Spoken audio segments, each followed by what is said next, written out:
کہ ایسی بیماری جس کی شدت کی وجہ سے بدن میں خرابی یا ایسی سستی پیدا ہو جو دین میں خرابی کا سبب بنے.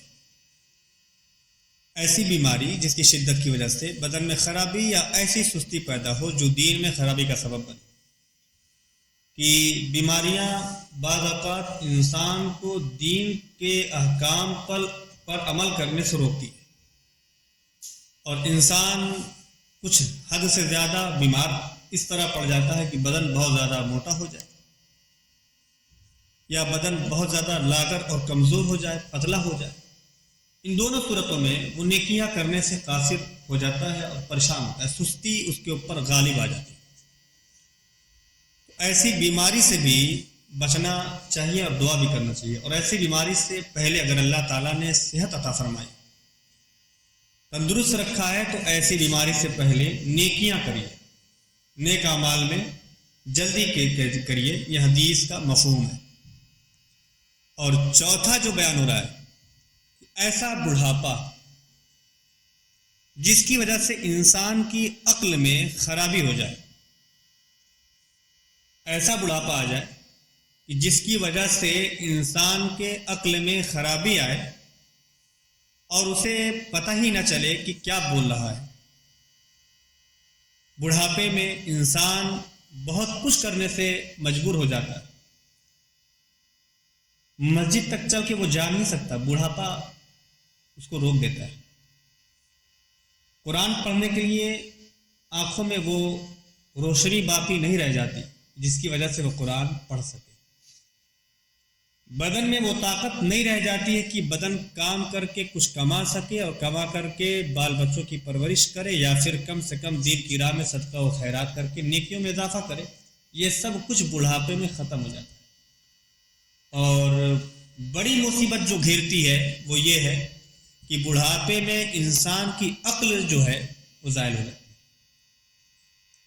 اور جب ضائع ہو جائے تو ایسے بڑھاپے میں انسان کیا بول رہا ہے، کیا کر رہا ہے، اس سے کچھ پتہ نہیں چلتا. اسی وجہ سے بوڑھوں کے بعض حالات اور واقعات بچوں کو پریشان کر دیتے ہیں.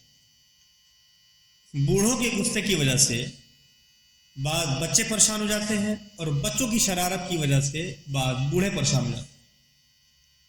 حالانکہ دونوں اپنی اپنی جگہ بہت حد تک وہ قائم ہیں کہ بچپنے میں جو کام ہونا چاہیے، جو ان کی عقل اور فہم کے لیے فائدہ مند ہے، اس کام سے آپ روک نہیں سکتے، نہ ہی وہ روکیں گے. بچپنا دیکھ کر کے بعض بوڑھے حضرات بچوں کو ڈانٹ ڈپٹ کر کے کئی مقامات سے ان کو پیچھے چھوڑ دیتے. مثال کے طور پہ مسجدوں میں یا پھر مدرسوں میں یا کسی مقام پر بچوں کا اگر جمتا ہے اور یہ بچے آتے جاتے ہیں اور کچھ شرارتیں اگر ہوتی ہیں بچوں کی طرف سے، تو بوڑھوں کی طرف سے جو رویہ اختیار کیا جاتا ہے وہ بچوں کے دل کو توڑ دیتا ہے، جس کی وجہ سے بچے نماز سے پیچھے رہنے لگتے ہیں. وہی بچے گھر جا کے کہتے ہیں کہ ہم نماز پڑھنے جاتے ہیں، چونکہ بچوں کو یہ لگتا ہے کہ ہم نماز پڑھنے جاتے ہیں اور یہ ایک اچھا کام کر رہے ہیں، اور وہ اچھا کام کرنے کی خوشی میں کچھ شرارت سوجتی ہے ان کو، اور اسی شرارت میں وہ مگن ہو کر کے کچھ شرارت کر جاتے ہیں. اور بوڑھے حضرات چونکہ پوری زندگی گزار کر کے گزرے ہیں، بڑھاپا ان کو آ چکا ہے، انہیں لگتا ہے کہ یہ نہیں ہونا چاہیے. بوڑھے حضرات کو لگتا ہے کہ یہ نہیں ہونا چاہیے، اور نہ ہونے کے لیے انہوں نے تنبیہ کے لیے کوئی اگر آغاز کیا، کسی کام کو اگر انہوں نے اپنایا، اس کام سے کچھ بچوں کا دل ٹوٹتا ہے اور ٹوٹنے کی وجہ سے مسجد سے، مدرسوں سے وہ دور ہوتے رہتے ہیں. ایسا بڑھاپا جس کی وجہ سے عقل زائل ہو، اس سے پہلے اللہ تعالیٰ نے اگر صحت اور تندرستی عطا فرمائی ہے تو نیکیاں کریے، خوب خوب نیکیاں کیجیے. علم ہے تو علم بانٹیے، پیسے ہیں تو خیرات اور صدقات کریے، تدبیر اور فکر اچھی ہے آپ کی تو بہترین مشورہ دیجیے، اور کچھ اگر نہیں ہے تو سب سے اچھا جو عمل ہے وہ ہے خاموش رہنا. خاموش رہیے. پانچواں کیا ہے؟ اب دیکھیے پیغمبر اسلام نے کیا فرمایا. کہ اچانک آنے والی موت کے مرنے والے کو توبہ اور وصیت کا وقت بھی نہ ملے۔ حضور فرما رہے ہیں کہ 7 چیزوں سے پہلے اعمال میں نیکیاں کرو، نیک اعمال میں جلدی کرو۔ وہ 7 چیزیں کون سی ہیں وہ بتایا جاتا ہے۔ 3-4 گزر چکی ہیں، 5ویں پہ ہیں کہ اچانک آنے والی موت کی مرنے والے کو توبہ اور وصیت کا وقت بھی نہ ملے، اور اچانک والی موت سے پناہ بھی مانگی گئی ہے، اور دعا بھی کرنا چاہیے کہ اللہ تعالیٰ اچانک موت سے محفوظ رکھے، کیونکہ انسان اس میں توبہ اور استغفار اور کلمہ کا ورد بھی نہیں کر پاتا ہے، اور اچانک دنیا سے چلا جاتا ہے۔ اس کے من میں کیا چل رہا تھا، اسے کیا وصیت کرنی تھی، اسے کچھ بھی اس کے زبان سے، اس کے دل سے باہر نہیں نکلا، وہ اچانک مر جاتا ہے۔ ایسی موت سے پہلے نیکیاں کریے، اپنے آپ کو ٹھیک رکھیے، صلح اور محبت کا دروازہ کھول کر رکھیے، کسی سے حسد اور بغض دل میں نہ رہے، ورنہ یہ نقصان کا باعث بن سکتا ہے۔ اچانک آنے والی موت سے پہلے نیکیاں کریں۔ چھٹا کیا ہے؟ چھٹا یہ ہے کہ دجال جو بہت بڑا پوشیدہ فتنہ ہے جس کا انتظار کیا جا رہا ہے، دجال یہ ایک پوشیدہ فتنہ ہے کہ تمام انبیاء نے، روئے زمین پر جتنے بھی انبیاء کرام مبعوث ہوئے ہیں، تمام انبیاء نے اپنی اپنی امتوں کو دجال کے فتنے سے آگاہ فرمایا۔ اتنا بڑا فتنہ ہے یہ، کیونکہ دجال کا فتنہ جو ہوگا، اس فتنے میں جو بھی گرفتار ہوگا وہ جان سے تو نہیں بلکہ ایمان سے بہت جلدی چلا گا، اس کا ایمان دجال بہت جلدی لے گا، اور دجال جب اپنے فتنے میں مبتلا کرے گا تو پہلا وہ کفر کروائے گا، کہلوائے گا کہ مجھے خدا مانو۔ اتنا بڑا فتنہ ہے۔ اس زمانے میں تھوڑا سا جادو اور کرشمہ دیکھ کر کے اگر وہ کفر شرک کرنے والا شخص بھی ہے، اس کے باوجود ایک بہت بڑی جماعت اس کی بھکت بنتی ہے کہ نہیں بنتی؟ غیروں کے ہاں بڑے بڑے جادوگر ہیں، بڑے بڑے پادری ہیں، ان کے ہاں جادو کے کرشمے دیکھ کر اپنے ہی کچھ لوگ جا کر کے وہاں پر اپنے دھرم کو چھوڑ کر کے مشرکانہ عقیدہ اختیار کرتے،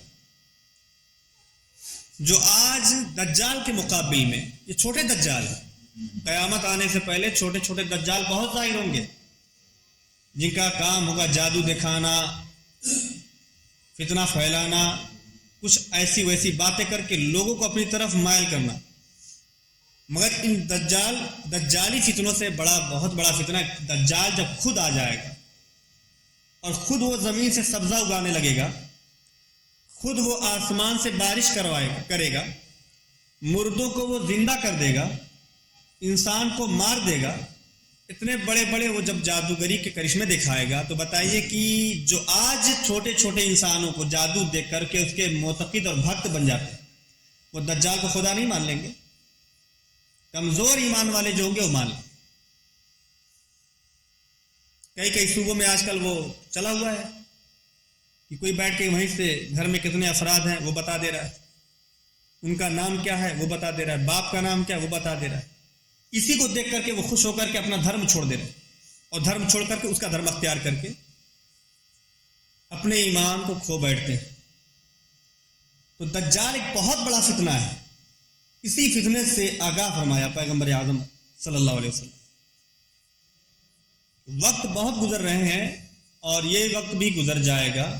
حالات کا تقاضا، حالات دیکھ کر محسوس یہ ہو رہا ہے کہ بہت نزدیک ہے معاملہ۔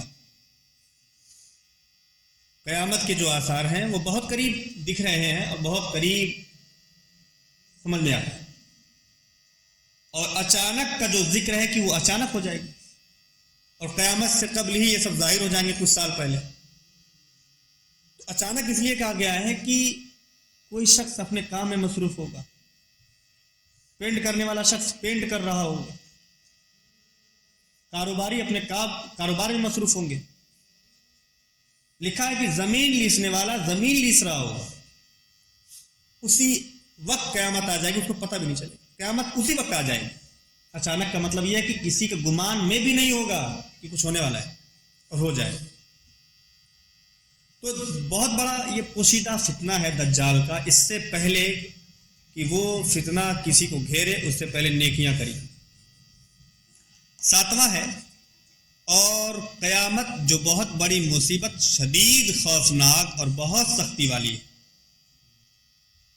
قیامت آنے سے قبل بھی نیکیاں کری, اس کی علامات ظاہر ہونے سے قبل نیکیاں کری, اور نیکیاں کر کے اپنے اعمال میں جتنی زیادہ ہو سکے درج کروائیے.